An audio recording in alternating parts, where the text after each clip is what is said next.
దాదాపు ఓ 3 దశాబ్దాల క్రితం అందరి యువతలాగే ఓ 20 ఏళ్ల కుర్రాడు జీవితం విసిరే సవాళ్లను ఎదుర్కొంటూ వాటి సమాధానాల కోసం ఎదురుచూస్తున్నాడు. ఏం చెయ్యాలో తెలియని నిస్సహాయత, ఏమవ్వాలో తెలియని అసహనం. ప్రపంచం ప్రశ్నల పుస్తకంలా కనిపిస్తోంది తప్ప ఎక్కడ చూసినా జవాబు జాడేలేదు. ఇది కేవలం ఆ 20 ఏళ్ల కుర్రాడి సమస్యే కాదు, అప్పటికి ఇప్పటికీ ఎంతో సతమతం అవుతున్న ఎందరో యువత సమస్య కూడా. ఇలా సతమతం అవుతూ ఎటు వెళ్లాలో తెలియని సమయంలో మార్షల్ ఆర్ట్స్ అతనికి మార్గమయ్యింది.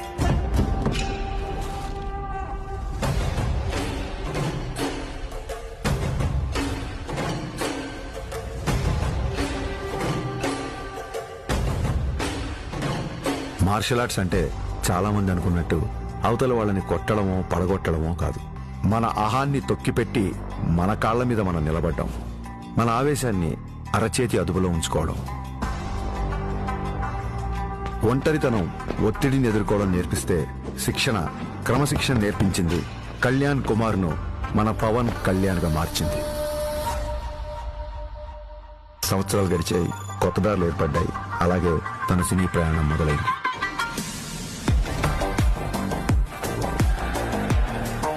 తను నేర్చుకున్న కళకు శిక్షణ తోడయ్యేసరికి అది తెర మీద నిజంలాగే కనిపించింది.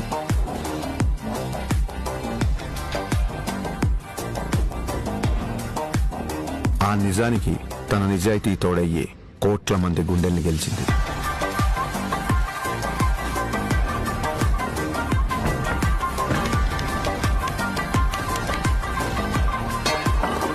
ప్రయత్నంలో లోపం లేకపోవడంతో ఫలితానికి సంబంధం లేకుండా ఎంతో మంది అభిమానుల్ని ఆయన దగ్గరికి చేర్చింది.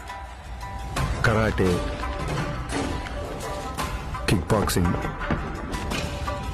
ఎస్క్రిమా, ఇలా మార్షల్ ఆర్ట్ ఏదైనా అదే డిసిప్లిన్, అదే క్రమశిక్షణ. వాటిని కూడా తన సినిమాల ద్వారానే జనాలకు దగ్గర చేశాడు.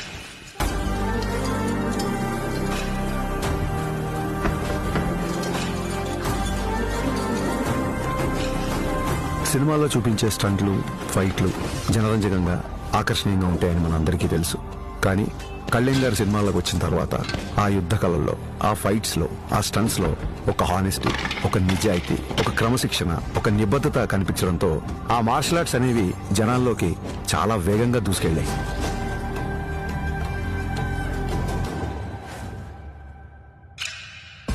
అసలు మార్షల్ ఆర్ట్స్ ఫిలాసఫీ చెప్పేది ఒకటే, కంటిన్యూస్ లెర్నింగ్, నిరంతరం నేర్చుకోవడం. అందుకే ఇప్పటికీ ఓ స్టూడెంట్ల మార్షల్ ఆర్ట్స్ లో తన ప్రయాణాన్ని కంటిన్యూ చేస్తున్నారు. తన తపనకి, సాధనకి, మార్షల్ ఆర్ట్స్ ని జనాల మధ్యలోకి తీసుకువెళ్లడంలో ఎన్నో ఏళ్లుగా తాను చేస్తున్న కృషికి గుర్తింపుగా డిసెంబర్ 30, 2025న ఆయన అపూర్వమైన గౌరవాన్ని అందుకున్నారు.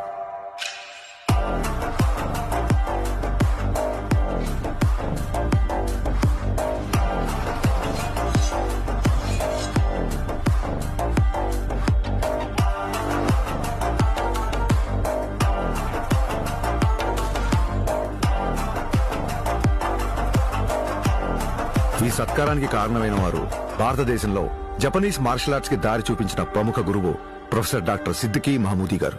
గోల్డెన్ డ్రాగన్ సంస్థ ద్వారా భారతదేశంలో జపాన్ బూడో పరంపర వ్యాప్తికి కృషి చేస్తూ కేవలం దేశంలోనే కాదు, ప్రపంచవ్యాప్తంగా గుర్తింపు పొందిన మార్షల్ ఆర్ట్స్ గురువు ఆయన.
We are pronouncing Pawan Kalyan, the first samurai of Andhra Pradesh.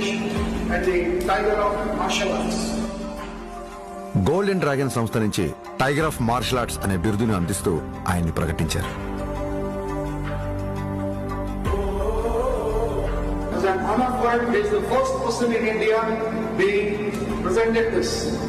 సోగో బూడో కాంటకే సంస్థ ద్వారా 5th డాన్ గౌరవాన్ని సోకే మురమత్సు సెన్సై నేతృత్వంలో టగేదా షింగన్ సమురాయ్ పరంపరలో పవన్ కళ్యాణ్ గారికి స్థానం కల్పించారు.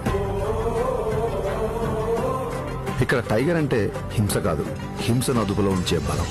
బలం అదుపులో ఉండాలని చెప్పడమే ఆ బిరుదు యొక్క అర్థం.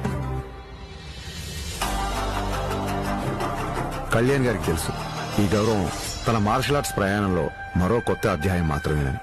ఈ గౌరవం, గుర్తింపు ఆయన బాధ్యతను మరింత పెంచాయని చెప్పక్కర్లేదు. తన నమ్మకం ఒక్కటే, ఓ దేశపు సంపద అంటే నదులు, ఖనిజాలు, అరణ్యాలు మాత్రమే కాదు, కళలతో, క్రమశిక్షణతో తయారయ్యే యువత. అటువంటి వారే వికసిత్ భారత నిర్మాణ రూపకర్తలు. దృఢమైన శరీరం, చురుగైన బుద్ధి, బలమైన వ్యక్తిత్వాల వైపు దేశ యువత నడిపించడమే తన లక్ష్యం. జై హింద్, జై భారత్.